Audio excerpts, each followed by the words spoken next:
Let's talk more about the Memphis Tigers. We are joined by Frank Bonner II, covers Memphis for the Daily Memphian, and you can find him at Frank_Bonner2. Frank, thanks for being with us on Sons of UCF Live.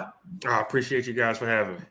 I want to start off with a question that we got in our mailbag. I told the gentleman that I think I'm just going to direct it to you. He said, could Ryan Silverfield be on the hot seat if the Tigers fall below 500? 8-3 first year, 6-6 is second. And of course, UCF fan saying, could it lead to two coaches fired this season after playing the Knights? Georgia Tech fired their coach after a loss at UCF. Ryan Silverfield, hot seat or no? In terms of firing, no. I think if Memphis loses the game against UCF, I don't think Ryan Silverfield will be fired after the game or anything like that. But in terms of the standard, if they lose to UCF and depending on what happens the last three games, going into next season, there could be a hot seat mentality, especially by the fan base. But to your point in terms of firing, I don't think Silverfield gets fired one way or the other, whether they win or lose against UCF.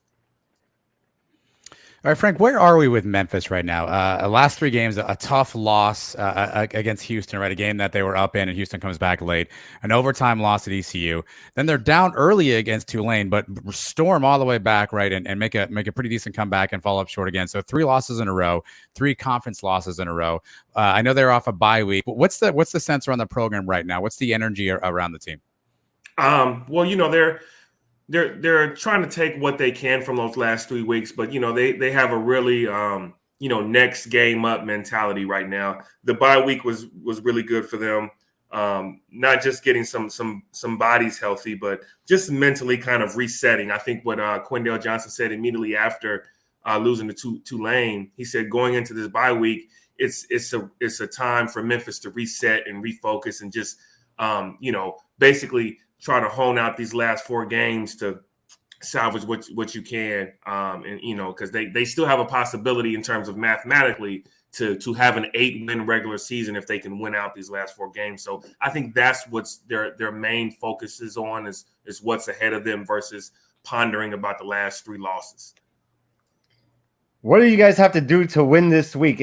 If Memphis wins this game, it's because of what? And how confident are you that they can pull it off? Well, I'll say the main thing they have to do is the turnovers. If you look at the way they started the year, right, their first 5 games, they were 4-1. They did a quality job of protecting the football and forcing takeaways. Their turnover margin was 12-3 in those first 5 games. Well, these last 3 games, they have 1 takeaway and 7 turnovers. So I think that is kind of one of the major things that have been a part of this 3-game stretch and this 3-game losing streak. So for one, protect the ball. 2, force UCF to get some turnovers. And to answer your latter question, history suggests that Memphis has a good chance for an upset. If you look at they haven't lost a homecoming game since 2016. They are 10-0. Their last 10 games coming off of a bye week, they've won. And so all of that is setting up for a possible upset. But looking at what UCF was able to do against Cincinnati, I still have to lean towards UCF just because I don't know if Memphis can put a full game together. I mean, if you look at the Houston game, you look at the East Carolina game, and you look at Tulane, you can pinpoint times in each of those games where Memphis played really well. But not being able to do it for a full game is the reason why they didn't come away with the victory. And I think they may find themselves in a similar situation against UCF. What does quarterback Seth Henigan do well, and talk more about the offensive threats that he has?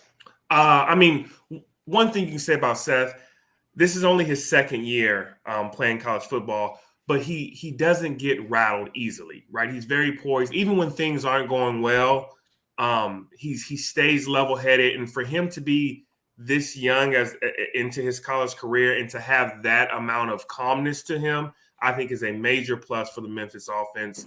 And then his weapons, as of right now, his favorite target is big target tight end Caden Priestcorn. He's leading the team in receptions. He's leading the team in receiving touchdowns. And although teams have started to hone in on covering him, Seth has still found ways to get him the ball, not only in the red zone, but, in the middle of the field. And so his connection with Caden Prisco has been a major positive for the offense so far.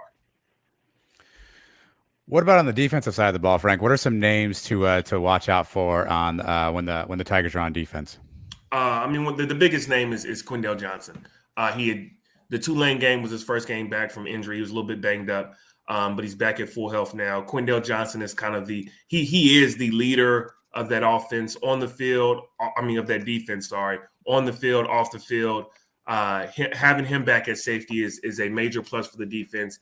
That linebacker group is pretty solid with Tyler Murray, Zay Cullins, and Jeff Canton-Arku. That linebacker group is pretty strong.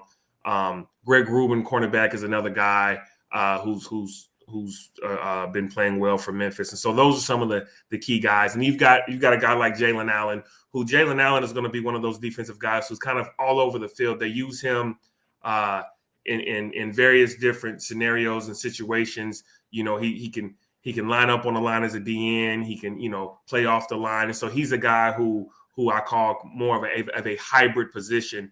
And they've been able to do some really good things using him around the field.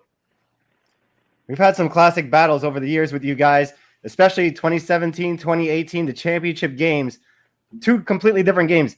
The one in 17 goes to double overtime. The one in 18, you guys get out to a big lead, and we come back. Which one hurts you the most thinking about it? So I actually, this is my second year covering Memphis, and so I wasn't around for those games, but I did hear that there were some exciting games to watch. There were some exciting games to cover, but I don't necessarily have an opinion on the outcome of them. I wasn't around during that time. But what I do hope is that I hope that I can cover an exciting one this weekend. I'll tell you that. Let's end on a men's basketball question. How good are the Memphis Tigers and Penny Hardaway's team going to be this year? That's to be determined, I'll say, just because this is a different type of roster for Penny Hardaway in terms of what he's used to recruiting-wise. This is an older team, a lot more veterans, less, in terms of the talent they have, it's not a lot of young, inexperienced guys, which I think will be a positive for them. But we'll see how long it takes for them to put it all together. I think it'll be a successful season. I think there'll be some bumps and bruises along the road, but I think they'll be solid, right? I think they'll be a tournament team. I think they'll make it out of the first round, and we'll see what happens after that. Frank Bonner II covers Memphis for the Daily Memphian. Thank you for being with us on Sons of UCF Live, and I'll look you up in the press box on Saturday. All right, thank you. Y'all take care.